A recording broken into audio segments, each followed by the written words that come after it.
Right. Before we deal with whatever's going on this island, let's read up on a few things, shall we? The Deathless Tempest, in the words of Molten Lilith, the Wild Witch. We waited for the Deathless Tempest to subside. We waited, but the Underking, he merely laughed and laughed. The Deathless Tempest does not subside. What lies beneath that stretch of sea to cause such an upheaval is best left to myth and speculation. We made passage, nonetheless, through sorcerous aid and fortune, scarce seeing the surrounding environs.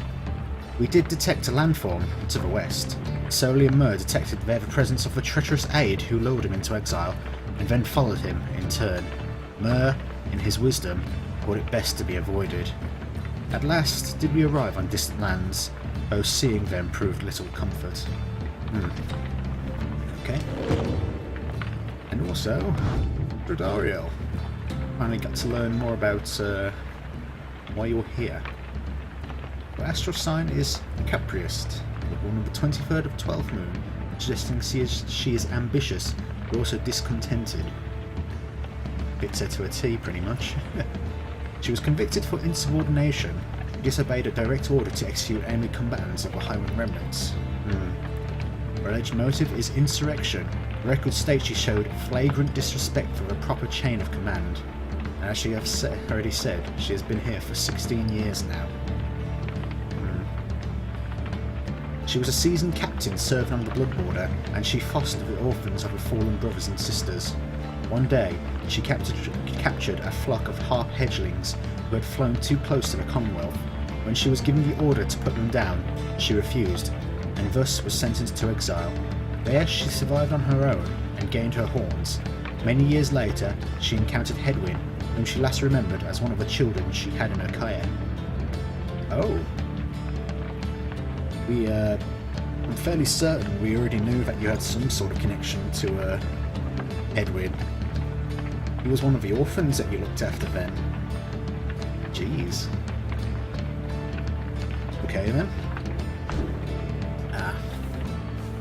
It's time to head out now though, to continue our journey to the Isle of Kaelma and to see what Barker's up to here. Ooh. A messenger imp with news and rumours from the other side comes huffing towards your wagon, here in the eerie stillness of Deathless Tempest. You let it in and offer it some light refreshment, as Ruki would have done. The imp's message turns out to be about him. You learn Ruki's past transgressions have all been forgiven since his return to the Commonwealth. He was even offered a well-appointed home and place of business. It must have represented just the kind of lavish lifestyle that Ruki always claimed to have had for himself and his extended family. Eventually, and somewhat reluctantly however, he refused the gifts. Instead, he tracked down Volfred's agents and gave them ample information, thus emboldening their ranks. The last bit of the message sounds as though it was transcribed word for word from something Ruki said. It simply reads, "The rest of you get her back here soon, or else." Ruki. You thank the messenger imp for the report. Soon, it has all your companions talking. Don't you think he must be sad to have turned down a house? I hope he isn't sad. Ah, the noble Ruki. He sets a shining example unto us all. Hard to believe he would have turned down living in that kind of luxury. Though maybe he got used to it out here. We understand this Ruki holds no small degree of influence, at least among his kind. And Tizo? Tizo is happy to learn that Ruki joined the revolution in the Commonwealth. It seems that Greentail had himself a conscience after all. The news of Ruki's liberation fills you and your fellow exiles with newfound resolve. The messenger imp accepts some scraps to eat from you and rushes off. Your companions gains one hope for the next rite, and we shall wish Ruki luck now that he's back on the other side.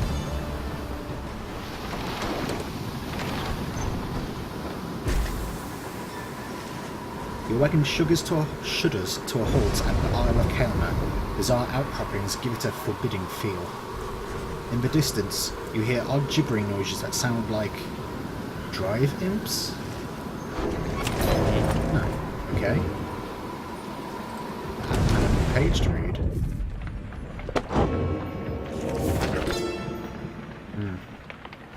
Isle of Kaelmer, in the words of Luce Glorian Hundredminds, the scholar, the traitor Kaelmer Ropecaller, whereas he brought about our Emperor's fall, whereas he nearly claimed the life of our dear Solium, we forgive him.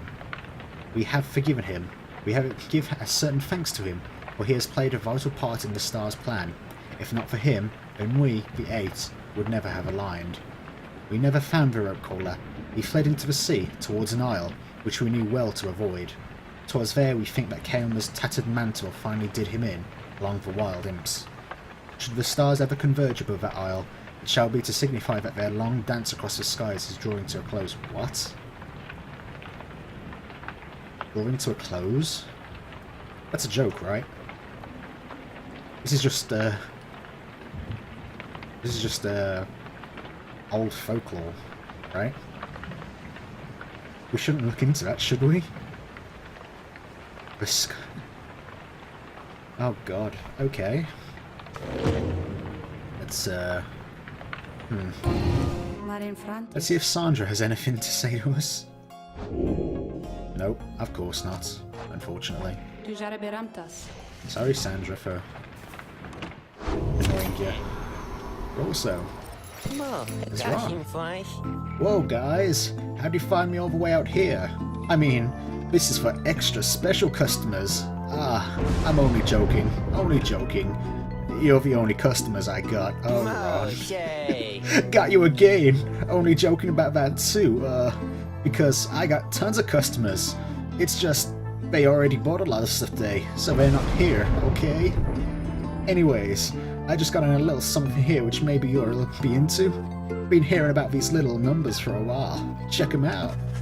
It reveals to you a set of twin rings, a jeweled band, and a ruined band. Oh. Grants the bearer 2 presence, 2 quickness, and 2 hope. Oh. They're a set item. Start of a round, briefly gain infinite stamina if an ally has ruined band. An old enchanted ring never found far from its humbler looking counterpart. Huh. And the other one gives +2 presence, +2 quickness, and also +2 hope. Yes, that is the same. Start around, briefly gain infinite stamina if an ally has jeweled band. A plain looking enchanted ring never found far from its more attractive counterpart. That's interesting. Thinking these fingers are supposed to be for a couple of lovebirds, know what I mean? But anybody could probably use them, provided they was to buy them off of me. I was gonna get them for myself, but anyways, let me know if you want them. Ah, that's interesting. They do cost quite a bit though, and we don't have the money for them right now. I'll tell you what, pal, if we were to sell these items though, the apple cherry fungus and the regular mushroom, we could buy them. That is certainly nothing to sniff at, or turn our nose up at least.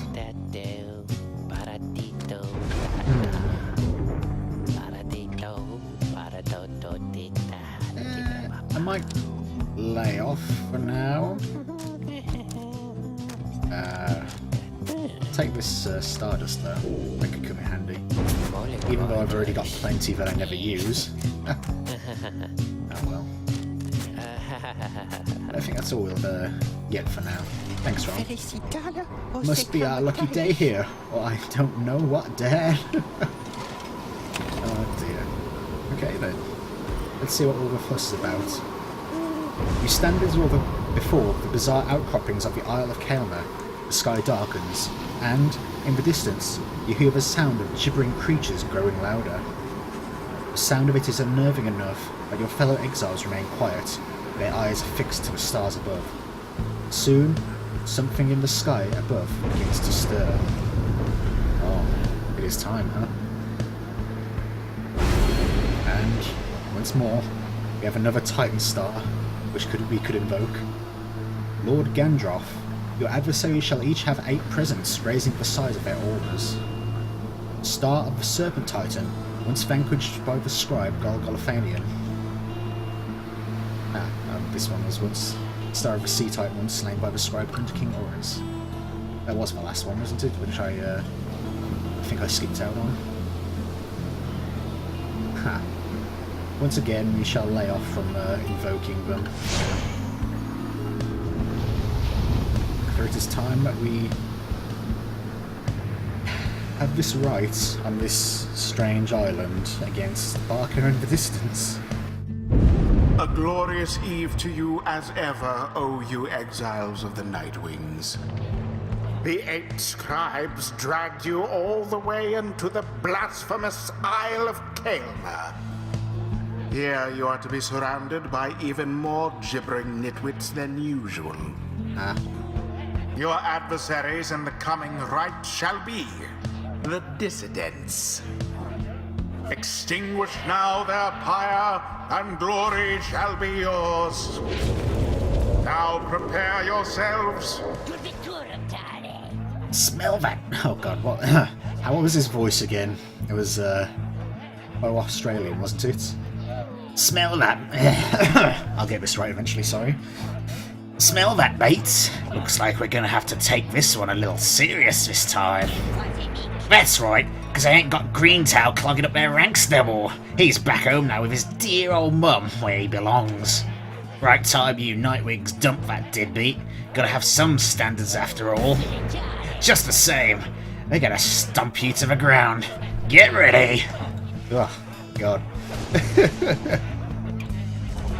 Who shall conduct the rite? Let's see. We haven't used in a while.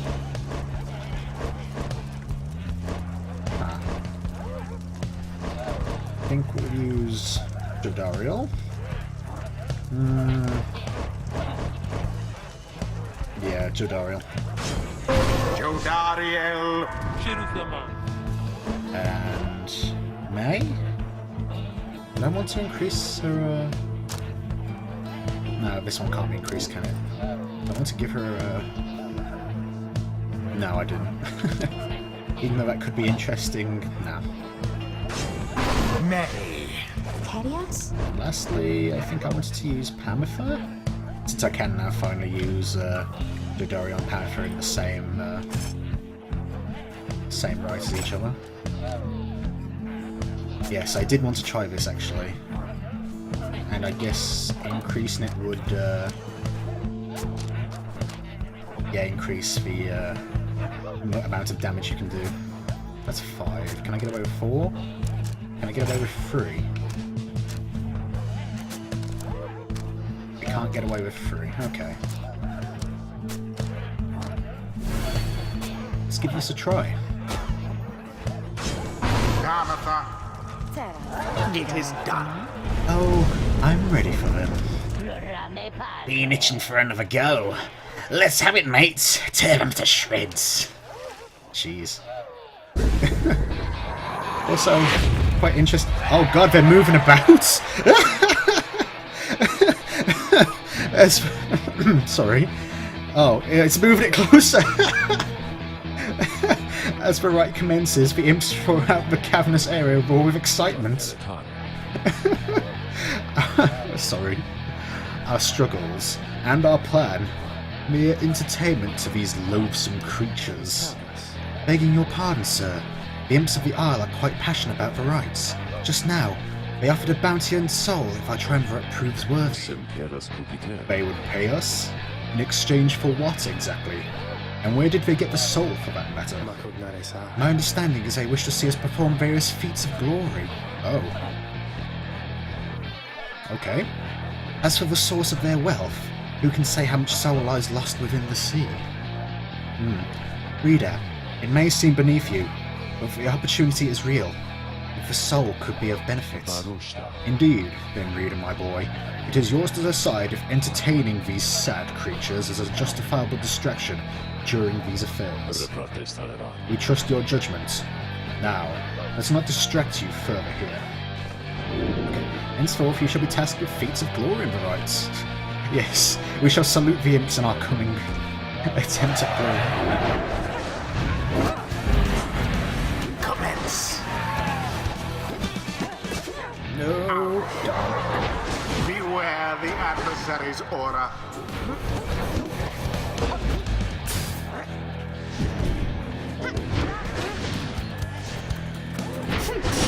Ah, darn.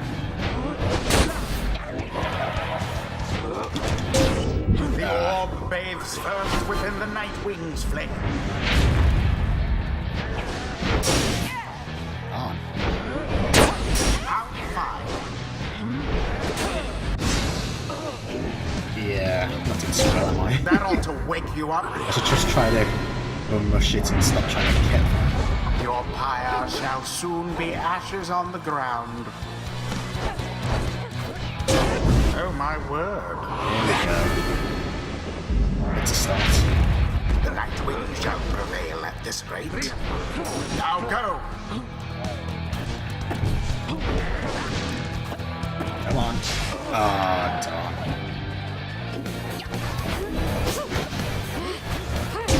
That Barker Ashpaw sure is rather quick. I have to remember, May can't just run Both about like that. triumvirates are equally as close. How utterly brazen.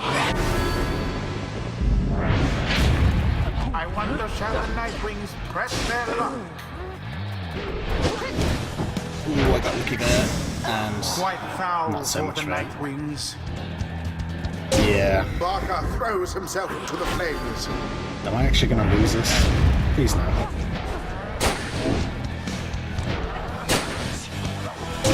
By the scribes. Even if I'm just using even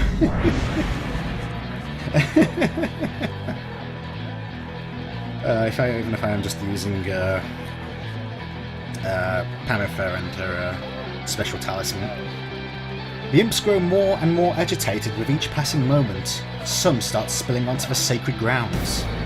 Oi, you little buggers, what do you think you're doing? Blasted little imps, they're getting real agitated like. What are those blasted creatures doing? This is a sacred tradition, not some boorish spectacle. And if it does, I should not have got the that. Nightwings prevail. May their next adversaries fare a little better. That was a bit weird. The rite should have been, is ended. I certainly should have been banished there. I shouldn't have been able to, certainly not jump in the right like I did. Oi, you think you're better than us because you beat us fair and square here? Is that it? Ah, at least you got me blood to boil a bit. What stirs now in the hearts of all these exiles? Ooh, She now just. stands closer to the scribes, the little moon-touched girl. I feel so overwhelmed, I think, because the scribes, I think they speak to me and lift me up whenever I begin to think I am going to fall. Okay. What was the thing I gave it? I think that's it. Yeah, that's right. And the next one was going to be... Oh, that's right. I was going to grab Dark Vigor, wasn't I? Because, yeah, infinite stamina and being able to sprint and jump for as long as I can is quite a boon.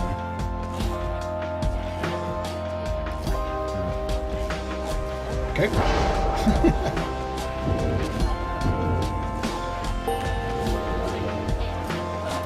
We only level up today, though. Oh well. Until the next rite.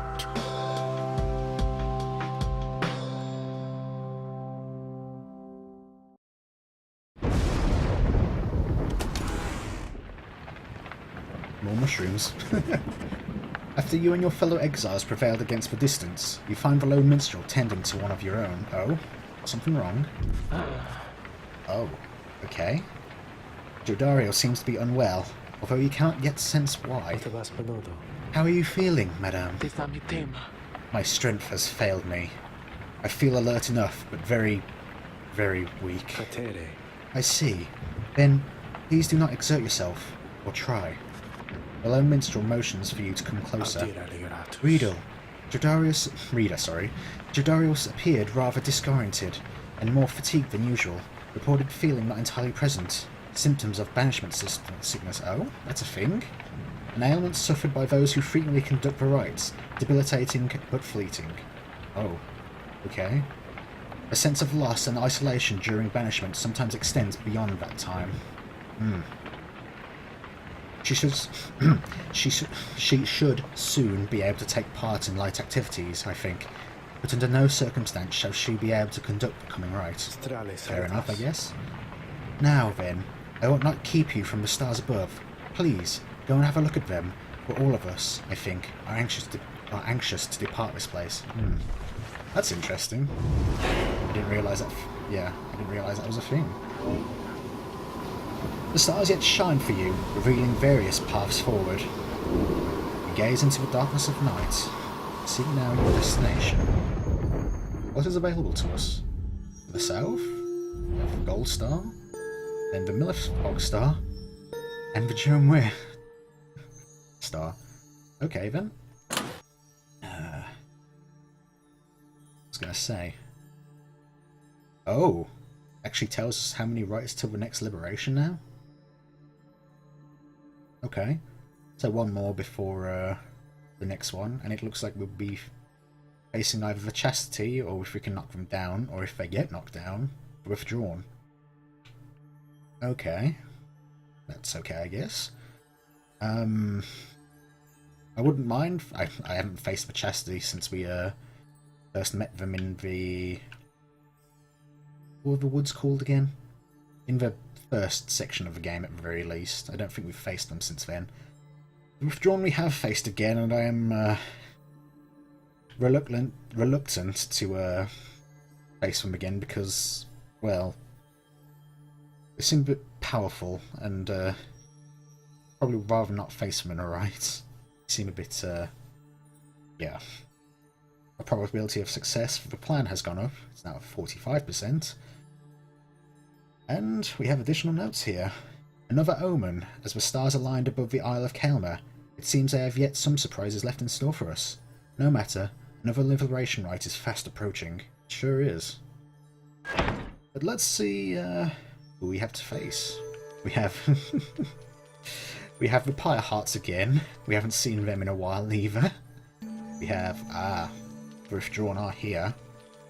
So if we were to face them, it would and if we were to face them and win, I assume it would lock in the Chastity as who we would face in the next liberation, right?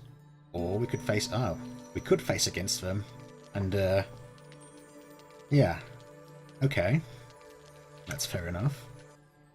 Who should I face? Sorry, making the stars ting like that.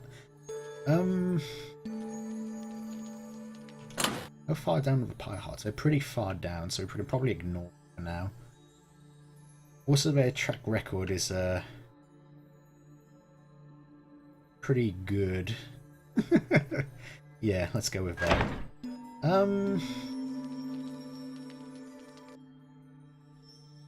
I'll let these two decide amongst themselves in their own right they're about to perform whether or not they'll be in the next liberation rite. And for now, I guess I'll go say hi to the Pyre Hearts again, whose leader's voice, Sir Deluge, I have not yet to do for a while. Oh dear. Oh, that's right though, but they're in the bar, aren't they? Ooh.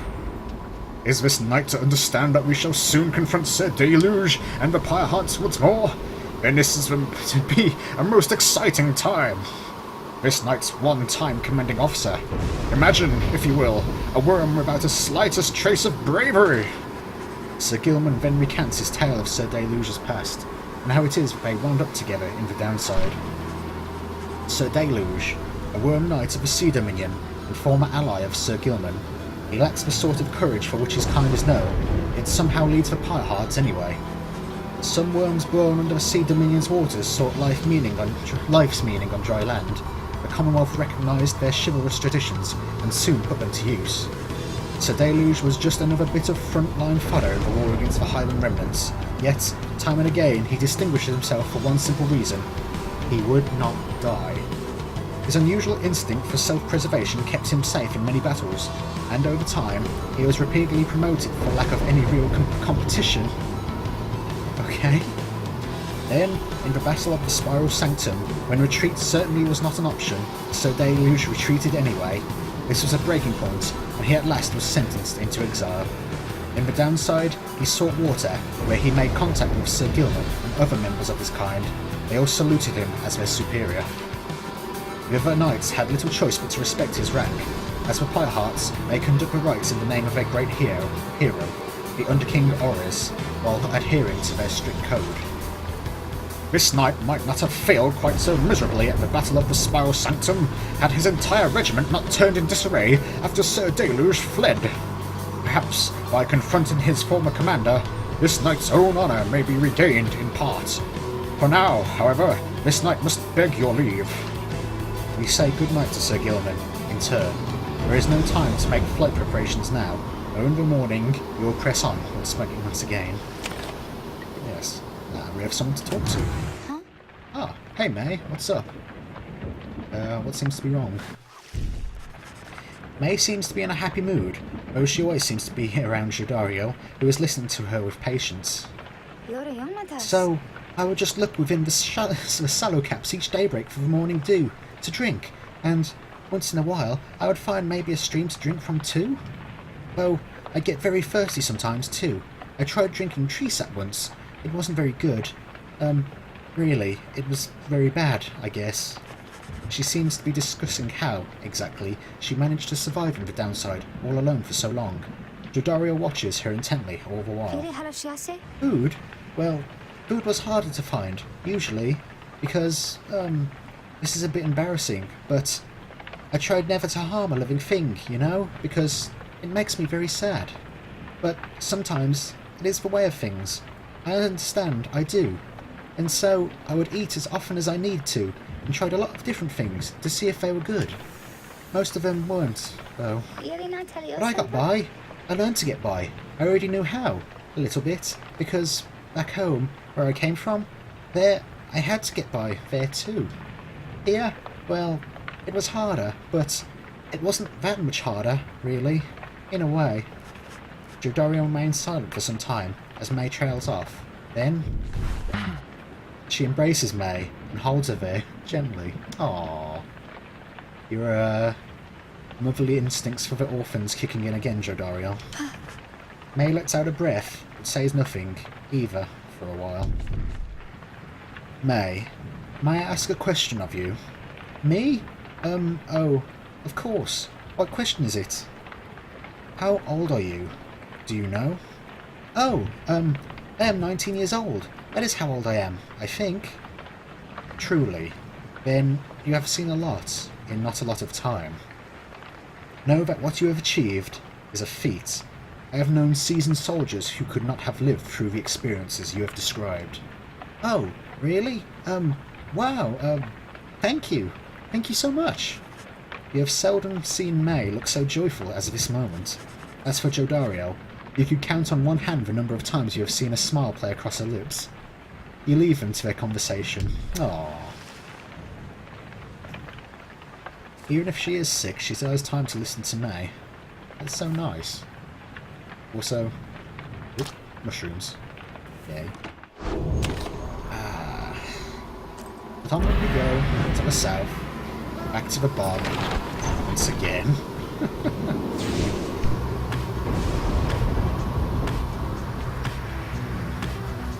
Any new landmarks we can pass along the way? They go over withdrawn, again.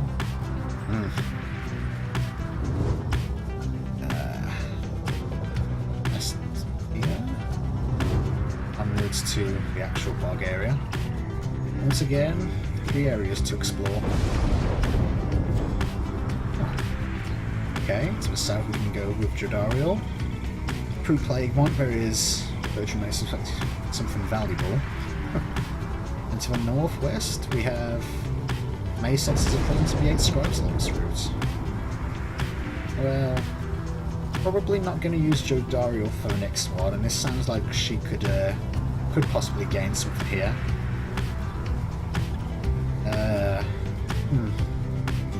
May would also be getting a boost, but I don't think we'll be using her again because we just used her. Or we could go for something valuable. I guess we can go. If we get something valuable, we can sell it on and buy those rings from Ron. So I guess let's try it. Let's see what is interesting here. You arrive again in the fetid swamps of flagging hands, already anticipating the sinking feeling that comes with this place. This time, Gertrude has something to say for it. We shall show ye how to withstand the less pleasant qualities of this locale. She reveals various salves and minor enchantments that help to counteract the spirit draining effects of the region. Soon, everyone is feeling better, if but for the assurances. Oh, really? So are you saying we won't be losing any more hope in this area now that you're here? That would be a nice change, to be honest. Hey, yep. No more help penalties while we're in the pit of Millith. Thanks be to Gertrude. Ah, very good.